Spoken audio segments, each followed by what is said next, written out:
I'm here at the RTR, January 2017. I've made so many friends. You just walk around, you'll see their name button, you'll know them by name, they'll know you by name if you wear your button. There's seminars, announcements in the morning, at night. Pretty much everything's done by 3 or 4 as far as bigger community things, and then my group of people here, they tend to fire hop, and that's so much fun. It's much more than any kind of like plain rice or anything like that. These are what they almost call, what do they call them? Not prehistoric, but you know, thank you, ancient grains. Lots of nutrition in them. You take this and you put it in.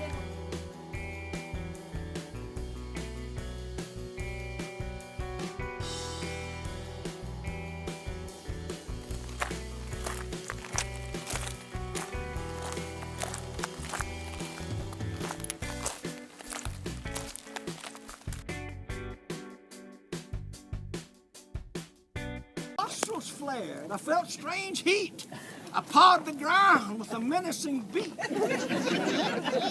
What was happening? My head didn't know. The trouble was coming from somewhere below. I was fired by forces beyond my control. Flesh was my motive, and flesh was my goal.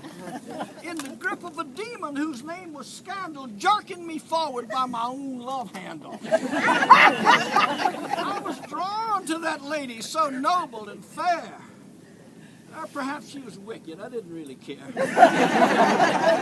Whether there was a man as I had her to a man in lust, it just doesn't matter. As I drew near, I was stunned to see 4 more guys behaving like me.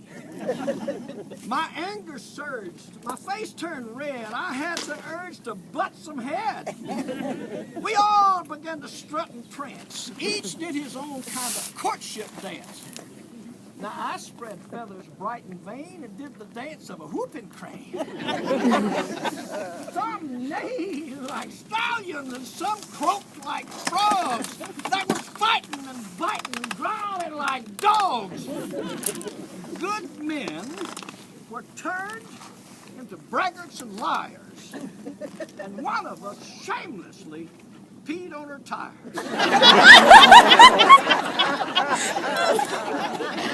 When the dust settled down, it was all for naught. None of us got the thing that we sought.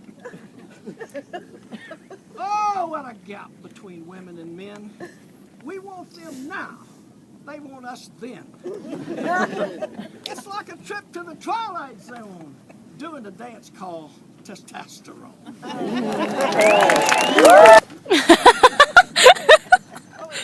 Put it in your mouth. No. Oh, the end. Wait. This is really. We're out now, aren't you? It's really hard. Okay, wait. Okay, I have to use the pumper. Okay. All right. You want the first one? Here you go.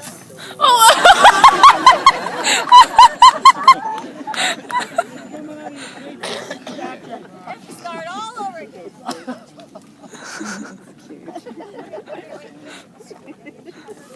Got to tie it in the knot.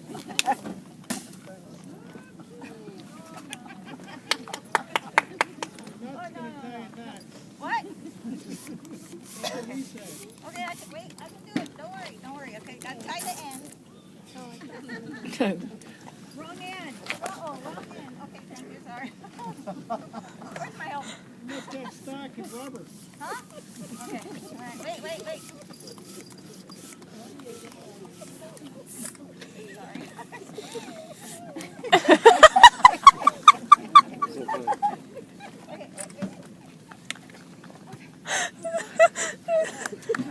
Woo! Yay! Wait, I got my aminos. Okay, wait. Look, it's a giraffe. Woo! Pretzel. Fine, okay.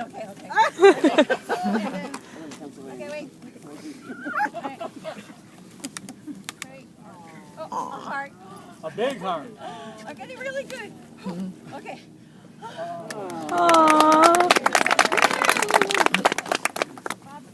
Specifically to make balloon aminals.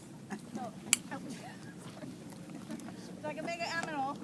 I specialize in dogs. Okay.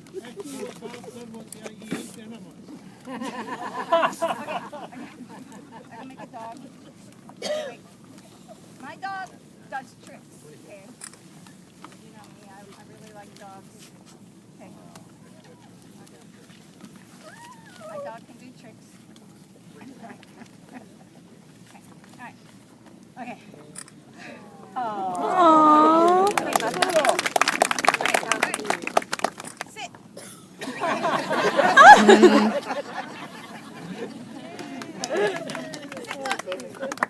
That's cute. Okay, wait.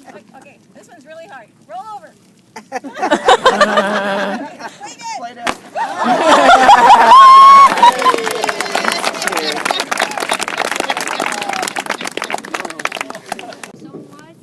X and a Y to make male.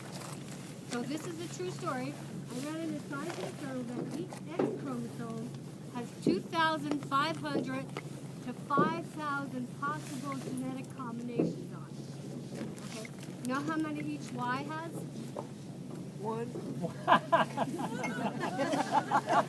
15.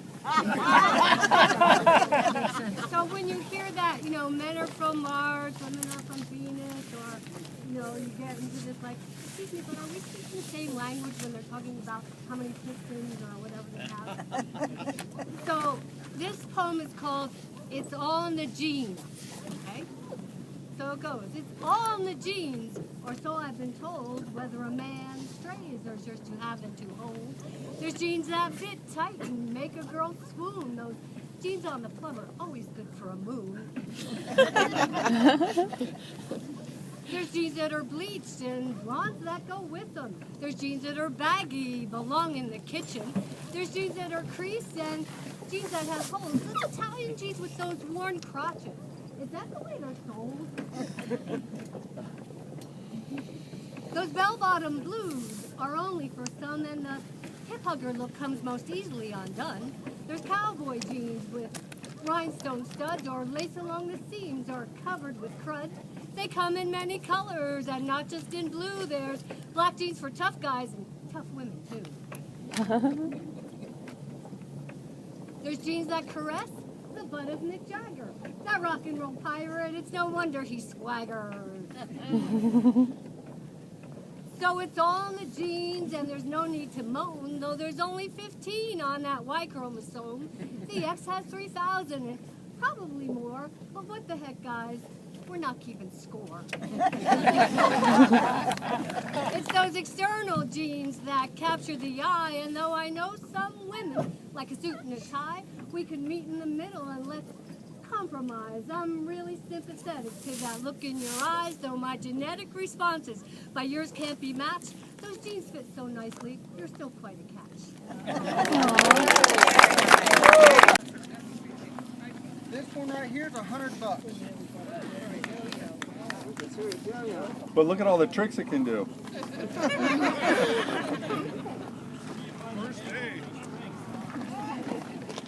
That's what costs $100. Girls want to stroke it, women simply admire. Baby faces and bosses want to set it on fire, but it's mine. I let it shine. I call it my brain roots. I make it look good in a suit or in flannel and boots. It's my own divine design, and mine alone to shear or condone. It's full grown and kept with care. Still makes people stare, but there's no need. I don't dedicate its growth to a creed. I'm no rabbi or sheikh, no Quran, no Tajweed.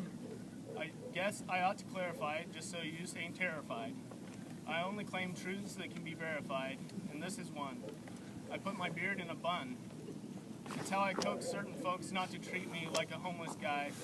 Because if I do let my freak flag fly, I get the eye, or a scoff, or a sigh, as if maybe I should just sell my soul and tell my natural self goodbye and put blade to skin just to fit in. As if I'm wearing my sins on my chin. It's unreal. So here's the deal. I'll tell you how I feel. Let's clear the air for facial hair. I have a dream wherein a man can be revered for his beard, not just the flesh of his cheeks. Base your opinion on the words that he speaks and what he does, not on the presence of fuzz on his face. Scruff doesn't make one lowly or base, whether you grow just past the lip or the waist. If you don't like it, that's a matter of taste, not of class.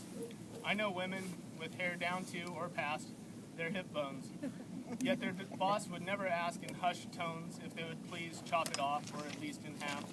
They're not harassed by other staff for a laugh, so why me? I'm just as nice of a person as the next, so I don't know why you're so terribly vexed by my face. I could go on, but any more breath spent is a waste. Namaste. I hope you like shaving each day, but I don't, and for that simple reason, I won't.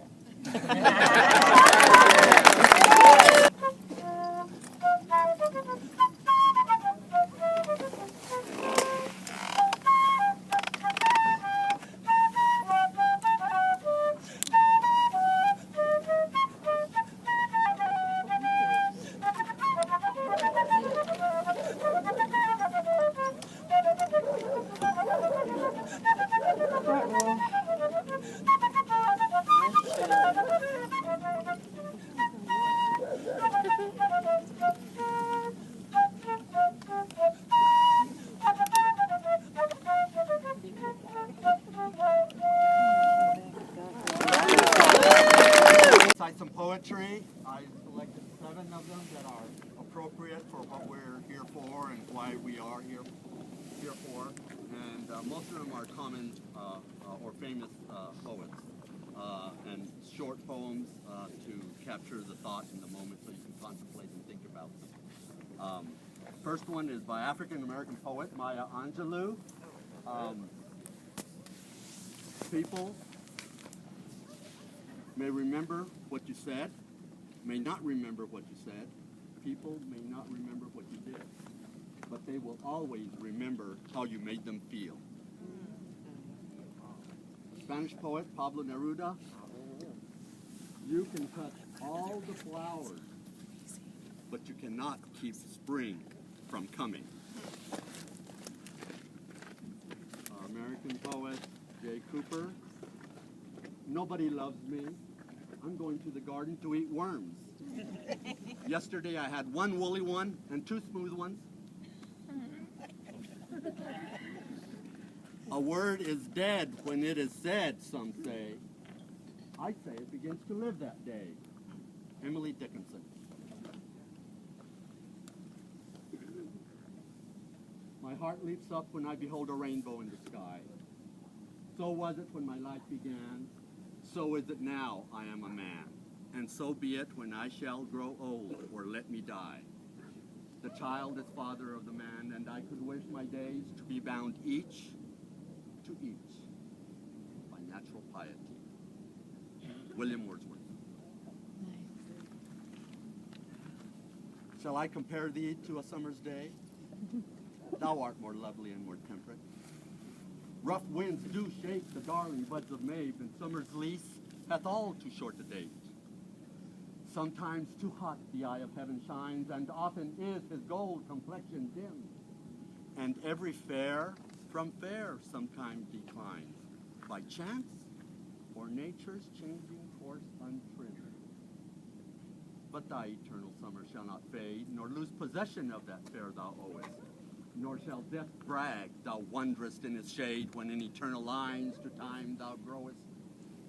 So long as we can breathe and eyes can see, so long lives this, and this gives life to thee. My favorite one, last one, American poet, Edgar J. Guest, appropriately titled Living. Dedicated to all of us here, what we've experienced this past week, what we are experiencing now, why we are here, because we are living. Misers think they're living when they're hoarding up their gold. Soldiers think they're living when they're doing something bold. But oh, the thing we call living is not gold or fame at all. It's sunshine and friendship. It's flowers by the wall. It's evenings glad with music and a hearth fire that's ablaze. It's the joy that come to mortals in 1,000 different ways. It's laughter and contentment and the struggle for a goal. That's everything that's needful in the shaping of a soul living. My home and decided being a pilot wasn't really what I wanted to do. I have a serious hearing impairment, and I've had to learn how to adjust my impairment with all of my other senses, and walking with my basket is my best way. It's kind of become my best friend. And I ended up outside because of economics and became homeless, and as opposed to walking with purpose. And I found myself looking down all the time, but as I got more courageous as a woman aging, I realized how much my basket helps me to look up instead of looking down. And it helps me to focus and balance. And I've never talked about it before. People want to know what's in my basket. It's anything that I need or find. And if I go shopping into a store, I know not to get too much, because then it hurts, you know. And so like that. And it helps my spine, and just everything about it. It doubles for a chair. I use it to help me with my stretches and my prayer and meditation. It's just everything that I want it to be. I started out with an basket from Africa. I don't know which country, but it really was beautiful. But I found that I like the American made. This is one that's Betty Crocker, and I love her. The Betty Crocker basket. Let's see if I got it right. I usually try to get it. I can do it without the headscarf too, but it makes it softer. And so then I just, balance and learn how to, because of my hearing impairment, it debalances all of my other senses of sight, sound, touch, taste, feel, and my psyche.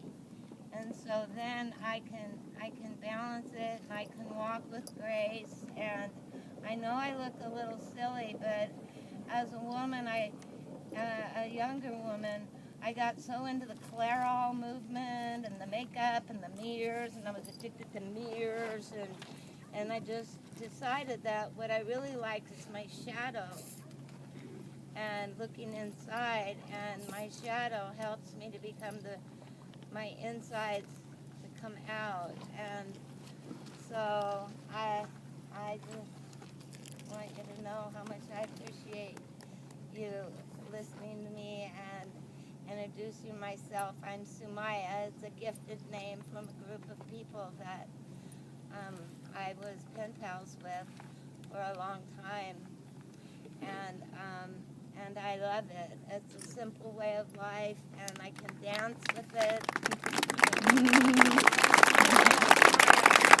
Thank you.